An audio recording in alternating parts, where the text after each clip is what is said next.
Hello, everyone. Super excited to have you all here. Today is a special day because it's our fifth webinar that we organize at Staka. So, for the new joiner, how does it work? So, we're going to have the chance to speak with two remote champions about things regarding remote. Quick introduction about myself. So, I am the co-founder and CEO of Staka, a hiring platform that gonna connect tech products and growth candidates with tech companies which are hiring for fully remote and full-time roles across Europe. And today we're gonna speak about a really interesting subject is how to do a great onboarding in a remote environment. And for that, we are super lucky to have our two guests.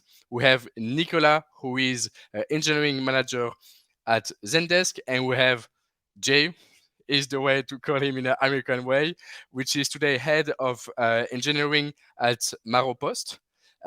So if you have any question whatsoever, just ask it on the right. I think is on LinkedIn on the right. Sometimes it takes a little bit of time, so we won't be super responsive, but we will really try to answer to all of your question. So before we jump on the subject, Nicola and Jay, so why don't you give a little bit more insight about you to the audience? Jay, I let you start. Yeah, hey, my name is Ange, but you can call me Jay. That was my Starbucks name when I lived in San Francisco.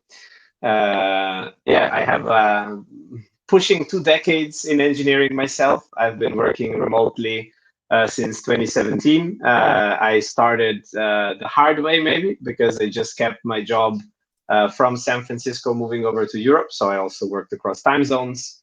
Um, Found it marvelous having 2 kids in that period. It really enables a greater work-life balance and still keeping a nice productivity at work.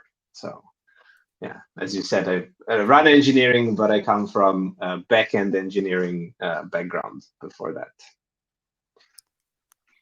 Cool. Thanks. Nicola? Yeah. Hello, everyone. So I'm Nicolas Cava, 33 years old, living in Montreal, but I'm French citizen. I am also a dad of two. I have worked for 13 years now in the software industry between France and Canada. And 9 years, it's been 9 years that I lead engineering people remotely. I work for Zendesk as an engineering manager now, and we are responsible to build messaging capabilities for all Zendesk products and direct customers. I collaborate daily with people from North America, Europe, Australia, and Singapore. And yeah, I worked mostly, well, remotely since all my career, but continuously since 2015. And I'm also an entrepreneur and founded 3 companies in my life. And I'm currently writing a book about a radical model to build high-performing remote engineering teams. So yeah, he summarized my profile. Cool. Perfect. Great. Great. That's really nice to have you here today.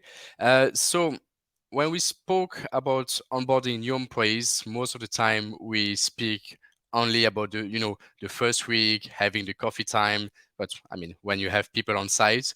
But Nicola, for you, what is key to do before even the employee start? What are really the things that you really need to be careful when it comes to hiring people to really do a great onboarding?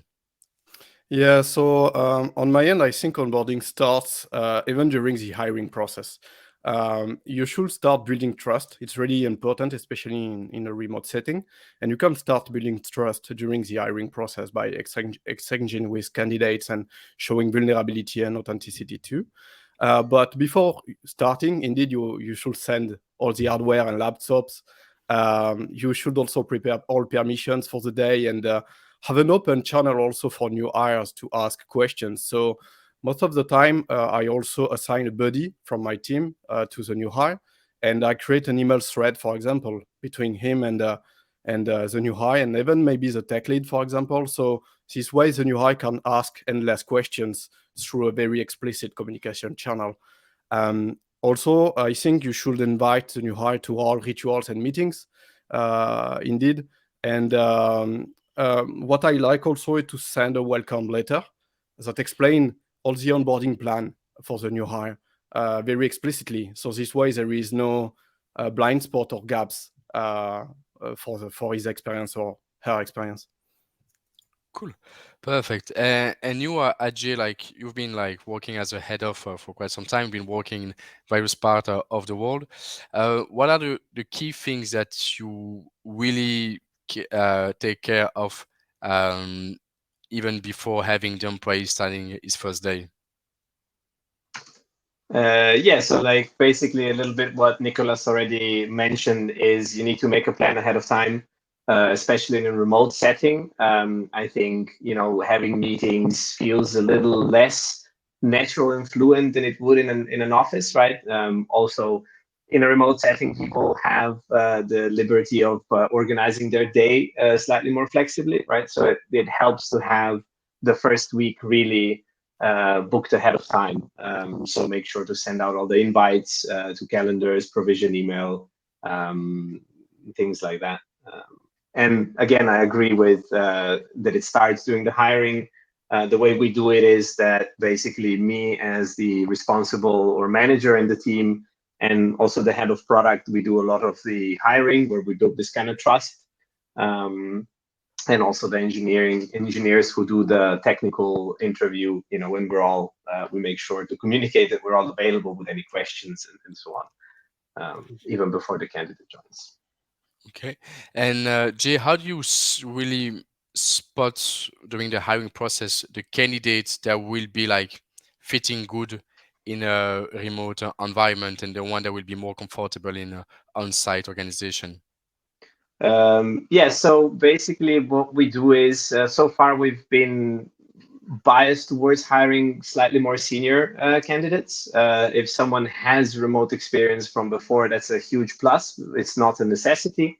What we look for, and we prioritize this actually over technical abilities, is like this culture fit. And we, in the culture fit interview, behavioral interview, we ask questions such as like, which gives us a good idea of like how do they organize their time? Are they capable of owning their own work, owning their own tasks? So kind of we look for leads at every level. And this could mean that someone is more like mid-level technically, but definitely they need to show some at least self-leadership traits. And I think that would be a successful in a remote setting where it's slightly more asynchronous and less face-to-face. Nicolas, maybe you would like to add something or jump on Jay just said? Yeah, first of all, I think asynchronous work is implied into a remote work. So you must hire people that can work within this model. As NJ said, soft skills are really crucial. Hard skill can be trained. Well, there is a concept of talent indeed, but soft skills are really hard to grow. You should have some great fundamentals. So being autonomous, have self-discipline, being great at communication, especially in Britain, time management, and also being able to connect with people and not to isolate yourself. It does not always involve a work. It can be outside work too. It's really hard also to measure how people can be isolated or not. But I agree with soft skills really being major for hiring. Yeah, definitely, because like we know that in a remote, I mean, we all know because we're working in that environment, but we know that thing as in a remote organization, discussion, sharing is less explicit and much more formal than it could be like on a on-site organization, definitely. So on your side, like Jay, what will be like, if someone has to start in your team? I mean, you had a team of employees fully remote once again. What are the things that you're really doing, and what are the tips that you could share to the people that would like to do the same as you? Yeah, so I think like with this, you have to be a little strategic before you even start hiring someone, and that means like you have a lot more things written. You need to take care of your documentation. like basic onboarding, like how to get started, how to install things, things like that. What are the things? Have a good organizational map, so people know who's who. We do the introductory session. We do first like high level introductory session, bolt into the product. Our head of product also gives the new person like the typical sales pitch that the sales would give to our potential customers. So they know like what the product is, which are the different components, what's important from that perspective. Um, and we share as much of this documentation as we can. Our strategy so far was like slight overload of information in the first few days. Okay. Try not to overbook meetings, give them space to digest things, and then follow up with them. Make sure that you extend this opportunity book calls, because it's hard for a new person, especially not knowing anyone, not seeing anyone, to reach out and ask for a call. So it's nice to set these expectations and availability, and they can always ask questions. And regarding I mean, you tell that you were sharing a lot of information, but how do you make sure that the new employee is really like reading those documentation? Because that is a really important stuff. So, is there anything that you're doing especially for that? Not really. We go on trust, and we assign like the first ticket for them to work in the first week, which is sort of like self isolated. We try to find something that goes as full stack as possible without requiring too much of the business domain knowledge. So someone who's familiar with like the technologies. Usually, we hire people familiar with the technologies, or again, there's like that can be learned. Sometimes you can't find the perfect match, right? And we similarly have like a buddy program, or the lead in the group, in the team that they were hired for, is responsible to set up the first like pairing sessions. And on the first ticket, they're expected to pair together. So really, it's kind of like we don't have any quiz or anything if they read the documentation. We kind of trust that they will want to do it because they don't want to look bad on the first pairing session, right? Okay, I got that one. And Nicola, you also mentioned the importance of having a buddy. Um, how do you choose who's gonna be like the next buddy for your next employee? So first, I just ask who wants to volunteer. Most of the time, someone volunteers anyway, but we make sure to rotate anyway. We don't want to always have the same people doing so. But yeah, surprisingly, maybe people like this role. Um, so yeah, and the role of the buddy is to proactively reach out to the new employee before he starts or she starts, indeed. And it helps a lot to create a special relationships with an insider. So this is the first step to build connection inside work. I really like the buddy role. And also, I guess that with the buddy role, that you make sure that the new employee don't feel like isolate in a way. Yeah, exactly. It's one of the tools we use to actually support new hires to build connections to solve loneliness. But also, we suggest new hires to actually have one-on-ones with peers and stakeholders as soon as possible. I have weekly one-on-ones for with all my reports, for example. But also, we have informal channels, for example, with topic of interest where they can join, like gaming or cooking, for example. And this, when you have topic of interest that you share with other people, it's also a way to ignite conversations, but I have a strategy that I really like that is inspired from actually indie entrepreneur, especially on Twitter. It's a building public strategy. And I try to recommend and inspire people to do so in a workplace. So it's a concept of having new hires or anyone to share their work and what they do, their struggle publicly in public channels. And every time you do so, it's an opportunity for creating a conversation, getting feedback, building trust. So I really recommend to do so, to be more public in general and to expose yourself. Okay. Uh, Jay, like because you mentioned me like earlier that now you have to work with team a little bit everywhere in the world.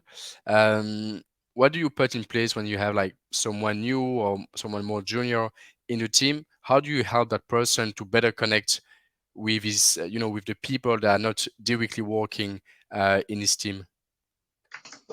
Yeah, that's a good question. I already mentioned we don't really hire super junior people, and we are still like in this business unit, we're a small team.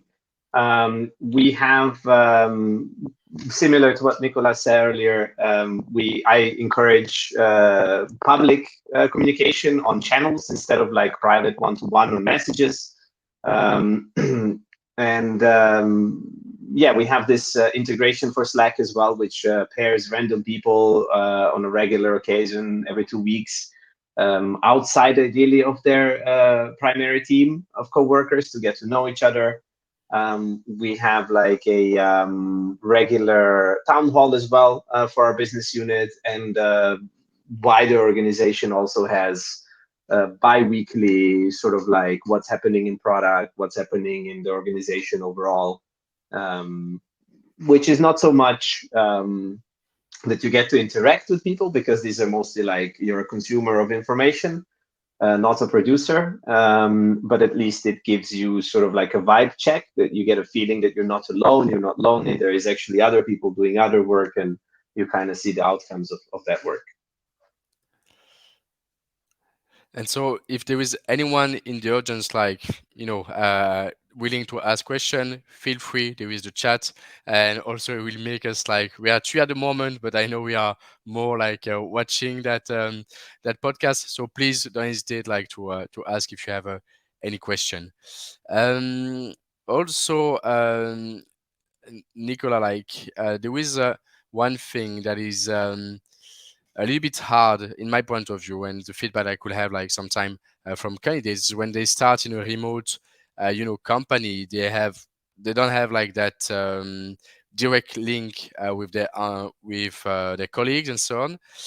So they, in my way, in my opinion, is that they need like a better better projection on what's gonna be their role within the organization. How do you handle that at Zendesk?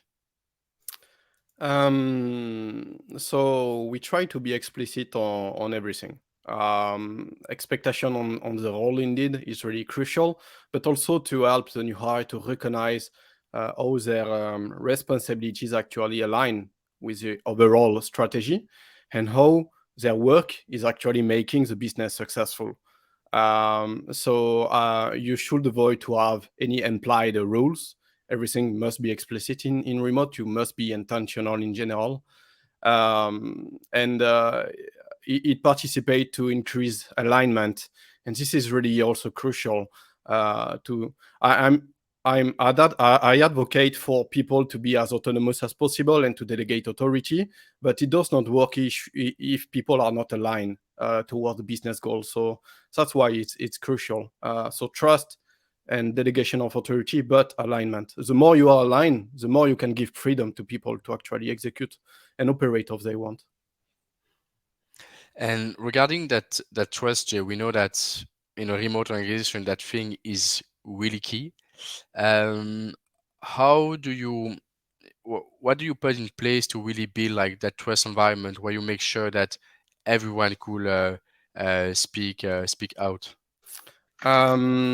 So I always give trust, absolute trust day one. Um, it cannot work without trust. So you should start by giving absolute trust, and also to create a blameless environment. So I'm convinced failures are maybe the best way to learn and grow. And indeed, new hires needs to grow fast to catch up with everything during the onboarding. So you must be sure that there is never blame, and failure is accepted, even critical failures, as long as you learn from them and you also have action items to actually improve on why you failed first. I'm convinced that you should hit as many walls as possible to learn on which direction you must go. So that's really crucial, and leadership must actually communicate very explicitly on that. So this way, people know that actually all the companies align with this vision. So yeah, and full transparency also build trust. I know it's really hard to implement like a transparency on some hard decision maybe and why we did them. Pay system also, or we pay people. Transparency can be multiple level of maturity too, but I think it participates in building in building trust and giving trust. And the more you are transparent, the more people trust in you too. Okay, cool. And Jay, I think you mic has a small issue, so we'll try again. But if there is another issue, maybe it will be nice to try how to fix that thing. I don't know, Nicolas, do you also hear like some issue when Jay is speaking? Yes, sometimes. Okay, okay. I don't know if you can try to fix it, Jay. I don't know why it's coming from the mic, probably. Yeah, it's actually this headphones, so I have no idea how I would fix it. I can only stop using the headphones. You're the engineer. Yeah, yeah, but they don't work on this front end. I mean, at the moment is all right. So let's try like that, and if there is no way, just apparently it's just happening like time to time. So Nikolai, give us like a really interesting answer regarding trust. How do you do that, Jay, on your side? How do you make sure that everyone like could communicate freely? I switched my microphones. Is it any better? Yeah, now it's better. Yeah. Okay. So regarding trust and communication, I think it's basically, as Nicolas said earlier, you need to be very explicit. So one thing we try to do is define these processes explicitly, and a process can seem very like sort of limiting to people. So the way I like to look at it, describe it, and promote it is that it's just an agreement of how we do one particular thing in one particular time. And part of this process is like we write specs for things. They are in a process. How we do it, what's the role? We share responsibilities. So even if you're not a team lead, even if you're like a mid-level engineer, you can become like a feature lead on something. You write the spec, who are other people, stakeholders that you need to communicate with. We encourage communication. We try to lead by example, and try to have as much of this in comments in Notion, in comments in Jira, public channels in Slack. So as little policing of this as possible, but sometimes you need to keep reminding people, please, have these conversations in the open so others can participate. That's an interesting point because at Stacka we struggle a little bit now. We're doing it, but it took like some time to make a open channel because most of us pretty big channel on Slack because most of us never really worked in a remote organization before. So on your side, Nicola, when there was a new junior that maybe haven't had an experience in a remote or distributed organization before, how do you, because this is an important part of the onboarding and some people just are not comfortable with that. What do you do to make sure that the new employee will understand the importance of those public Slack channel? That's really hard because it takes a significant cultural shift from someone not used to. So it takes time. First of all, I try to lead by example. I expose myself, even if I know I will take some feedback I don't like, or it's always well, not always. Sometimes feedback are missing the point, but it's always nice to expose yourself anyway. So I try to lead by example. That's the first thing. And I also try to teach them on why it is critical to expose yourself publicly in remote, why it's necessary to be intentional, and why it's also, and I think that's one of the arguments that works really well, why it's also very crucial for their career development. Because if you don't expose yourself, especially in remote work, it will be very hard for leadership or for other people to totally understand all your achievements, or what you did, or or you contributed or engaged to some particular topics. So if you want to actually grow grow adequately in a remote work environment, exposing yourself is actually not mandatory, but very, very important if you want to be seen. That's really a good point. And for on your side, like Jay, how do you because we know that communication is really important. Slack channel, pretty big Slack channel is really important, definitely. But how do you follow up with your new employee to make sure that the onboarding is going well? Yeah, so basically, like I set up like one-on-ones on a more regular cadence. Similar to Nicolas, I also have like weekly one-on-ones with all my direct reports, and I expect them to have weekly one-on-ones with their direct reports. Uh, my engineering team totally is still manageably small enough that I can have at least once a month or so short check-in with everyone. But with the new hire in particular, I book a call at the end of the first week, at the end of the second week, and I just check in. Is there something that you need help with? Is there something that you're afraid of doing, such as like reaching out for help? Like people can join and feel overwhelmed. And I think it's very important that this comes from the organization, this welcoming. It's not fair to expect someone new to navigate the social structure of the organization, but they should be like more than what could be possibly comfortably welcomed. Like you really need to go out there and extend this.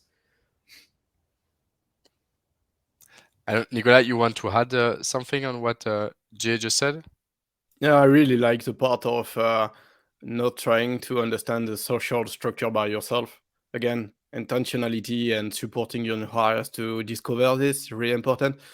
Even on informal meetings, that's one of the, I think, one of the points that most companies have difficulties with, is to actually structure and organize informal meetings, casual meetings like virtual activities, coffee times, whatever that is not does not have an agenda related to work. Yeah.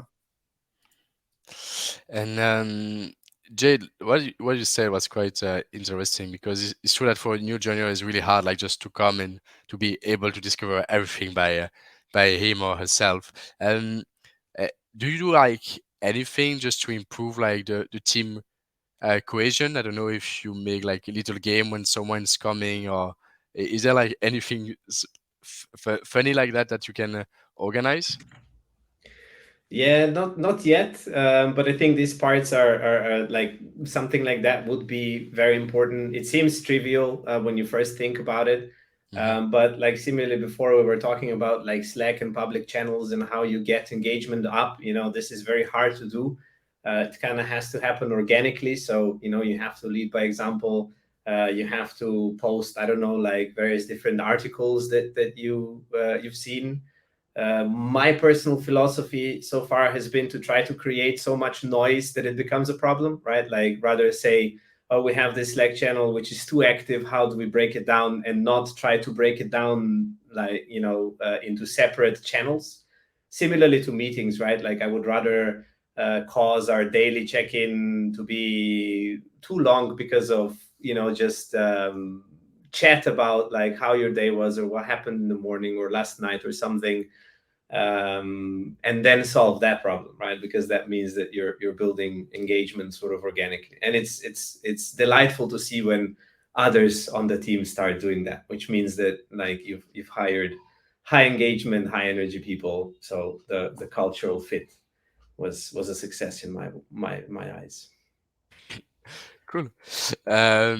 Maybe Nicola, do you do like you have any example of things that you do at your team, or you do generally at Zendesk? About structuring communication, you mean? Or like, yeah, structuring communication, or also like little moments where people could build bonds in a Ah, remote organization. Yeah. yeah, my team actually really love our weekly virtual activity.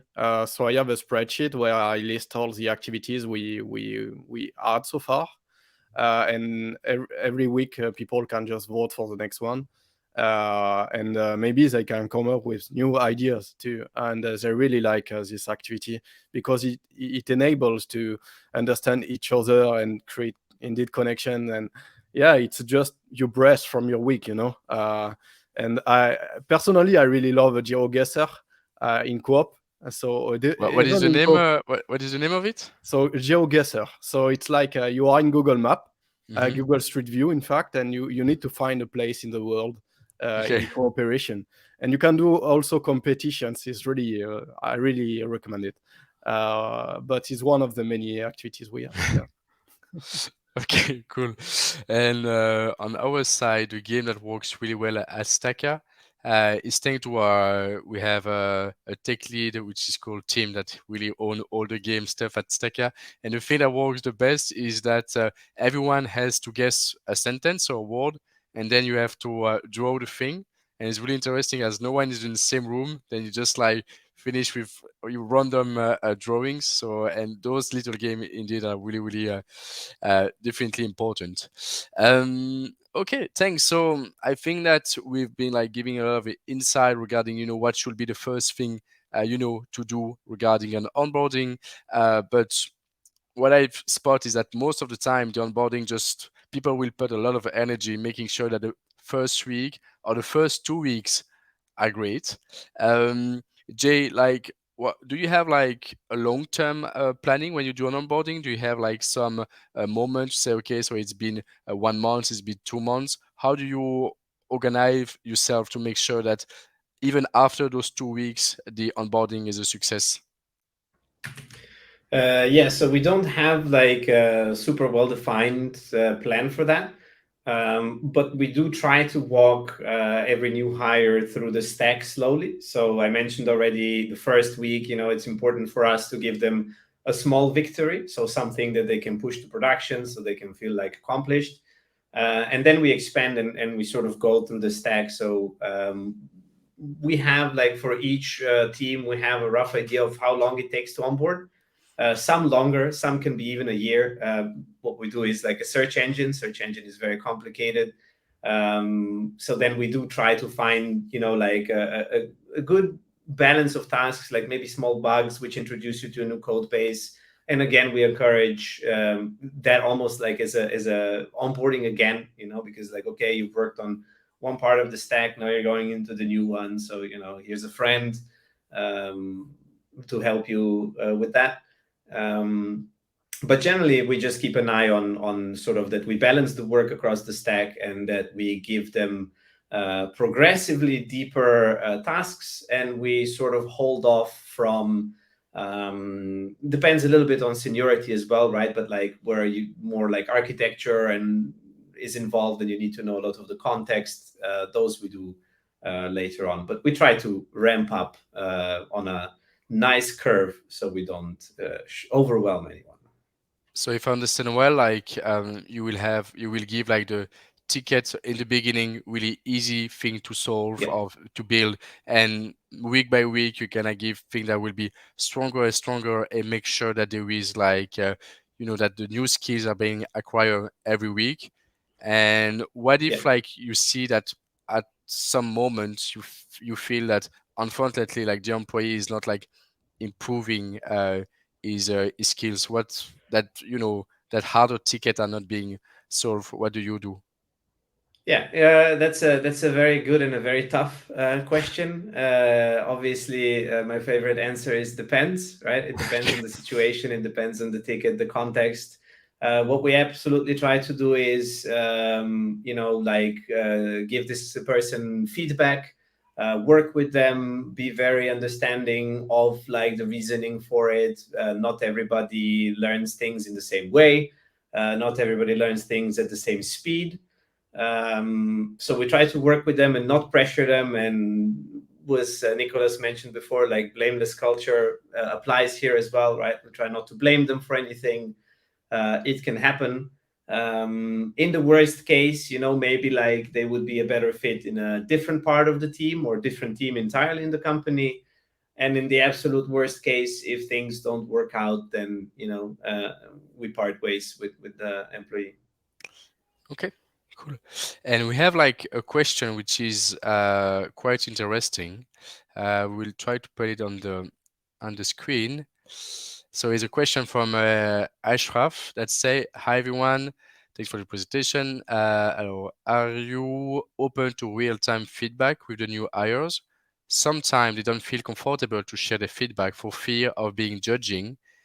If it's the case, how do you handle this attitude, and what can you do to make feel them confident and share their opinion?" That's a really, really interesting question. Nicola, why don't you answer it?